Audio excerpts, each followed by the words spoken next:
qanaah ini artinya merasa cukup dengan yang sedikit dari hal-hal yang dibutuhkan.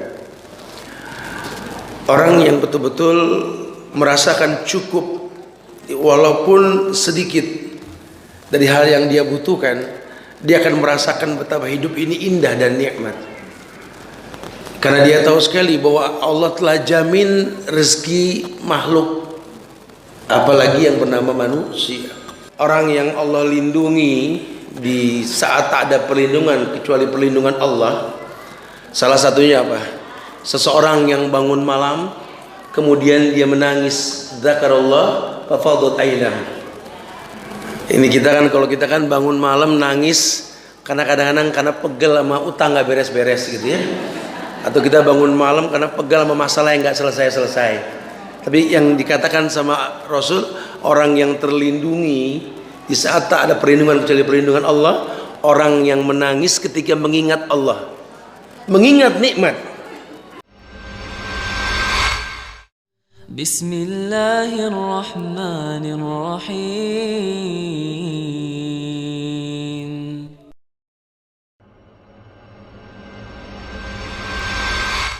Bagaimana orang bisa mengenal Allah dengan cara yang benar? Tentu dia harus memiliki sifat qanaah. Sifat qanaah ini artinya sifat yang betul-betul mendatangkan kemuliaan, pujian Tuhan kepada orang yang memilikinya. Orang yang tahu bahwa hidup ini bukan untuk komplain tadi. Hidup ini bukan untuk mencari kurang. Tapi hidup ini ketika harus bersyukur, dilalah dia merasakan kelebihan, atau dia bersabar ketika mengalami kekurangan. Karena itu yang paling aman, imma syakuran, imma saburan. Baik bersyukur maupun bersabar. Dijelaskan bahwa Ar-Raghib, salah seorang ulama ini pernah berkata bahwa qanaah ini artinya merasa cukup dengan yang sedikit dari hal-hal yang dibutuhkan.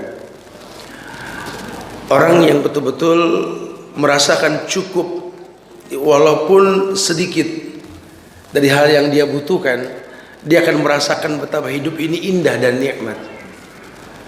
Karena dia tahu sekali bahwa Allah telah jamin rezeki makhluk, apalagi yang bernama manusia. Allahu khaliqu kulla syai' wa huwa ala kulli syai'in wakil.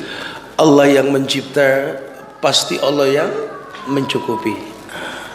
Kalau betul caranya, pasti akhirnya baik. Kalau cukupnya menurut Allah, endingnya indah.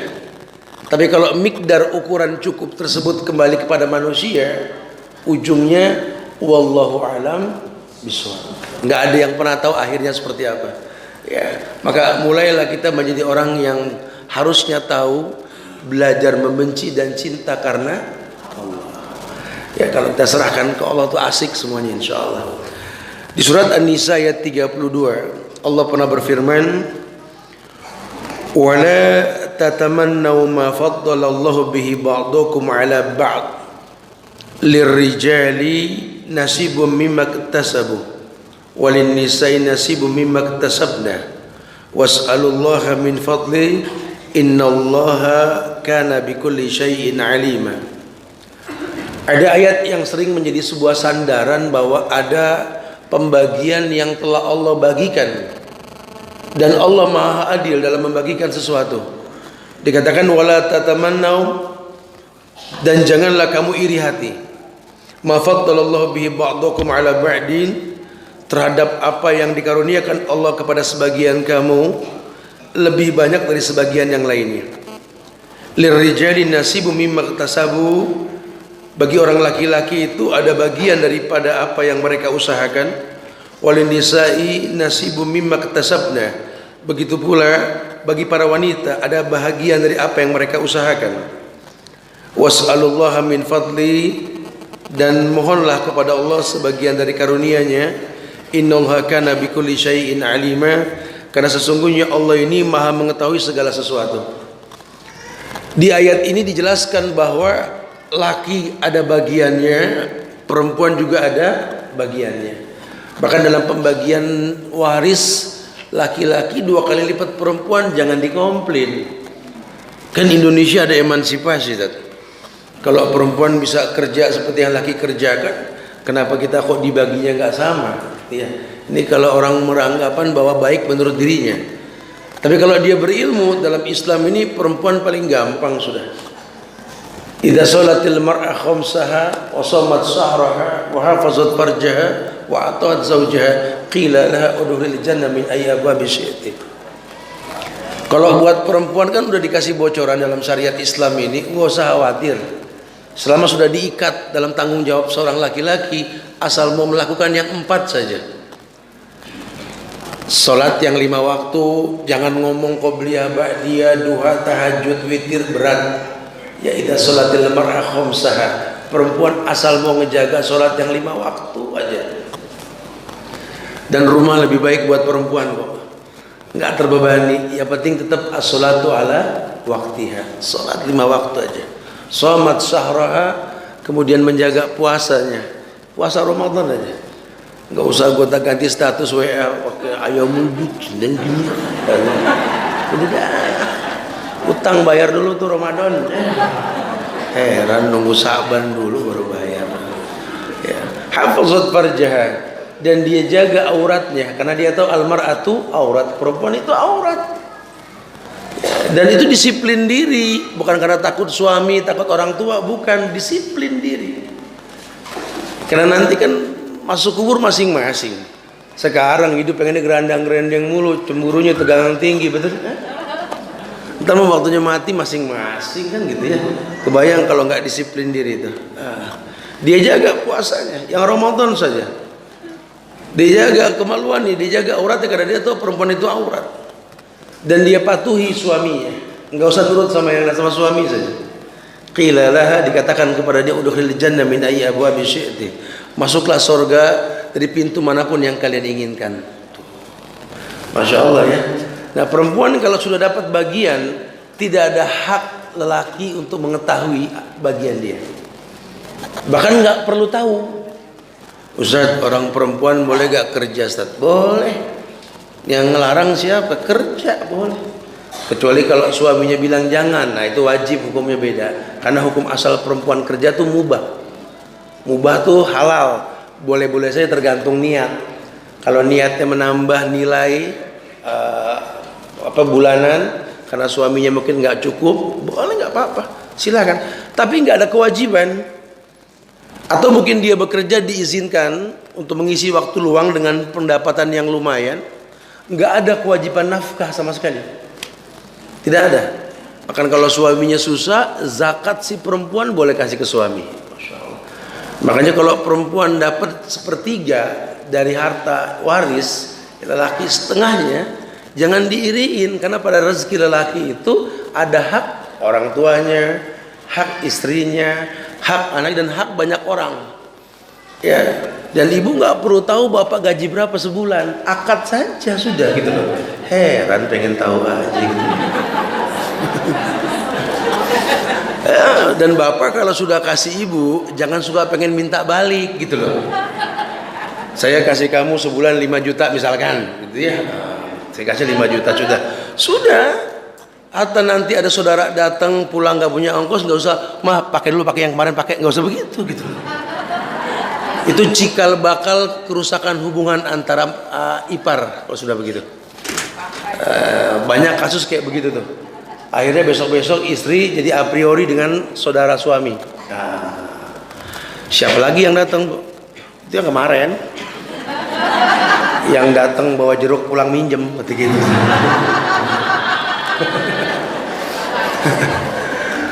Ya Pak, makanya gentle Pak, kalau udah bagi nggak usah minta lagi sudah gitu ya.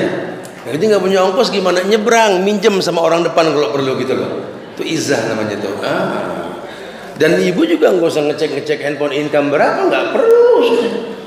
Nggak perlu sama sekali. Mungkin suami punya keinginan memberikan saudaranya, ya karena wanita kalau bercerai kan kewajiban saudara lakinya.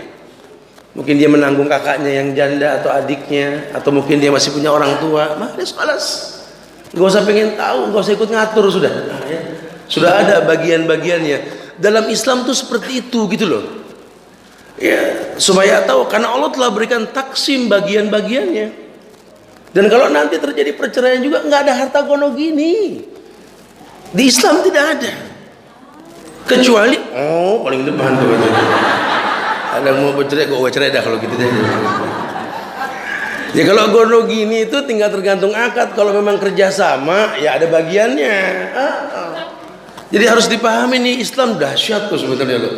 Menekankan sekali bagaimana bersikap dengan cara yang qanaah. Karena Allah telah mengatakan dengan tegas, kata Allah, ma faddalallahu bihi ba'dakum ala ba'd lirrijali nasibum mimma iktasabu wa linisai nasibum mimma iktasabna was'alullaha min fadli innallaha kana bikulli syai'in alima. Karena memang Allah tahu yang terbaik pada semua hal. Nah kalau kita pengen berserah diri kepada Allah, akhirnya baik. Sekarang kita rubah aturan main Allah, ya keburukannya bakal kita dapat. Bukankah di An-Nisa 119 Allah mengatakan, "Wa may yushakkikir rasula min ba'di ma tabayyana lahul huda wa yattabi' ghaira sabilil mu'minin nuwallihi ma tawalla." Ini yang kita khawatirkan loh. Orang yang bertolak belakang dengan syariat yang dibawa oleh Rasul, yang Allah perintahkan, Nabi contohkan, sahabat melakukan. Malah yang dia ikuti jalan yang orang beriman tidak lakukan. Kata Allah, nuwallihi ma tawalla. Kan kupalingkan dia sejauh mungkin. Tuh. Akhirnya nggak jelas. Karena kau yang mulai gitu loh ya. Ya kamu yang harusnya mengakhiri. Tapi kalau Allah yang mulai, akhirnya indah. Karena qad ja'alallahu likulli syai'in qadran tadi, Allah telah berikan miqdar pada sesuatu. Dalam semua hal. Ya karena yang jangan pernah kita rubah sudut pandang kita ini untuk dikembalikan bahwa kita tercipta untuk beribadah. Ya. Jadi dunia ini yang Allah titipkan, jangan sampai mengecoh kita. Jangan memiliki akidah seperti akidahnya Qarun. Ya. Yang mengatakan bahwa wa mautitu ala ilmin indi. Ini yang saya punya ini karena memang kepandaian saya. Kalau saya nggak banting itu saya nggak bakal begini. Qarun nih. Qarun yang kayak begitu Qarun. Ya saya wajar saja saat saya sekarang bahagia di hari tua saya.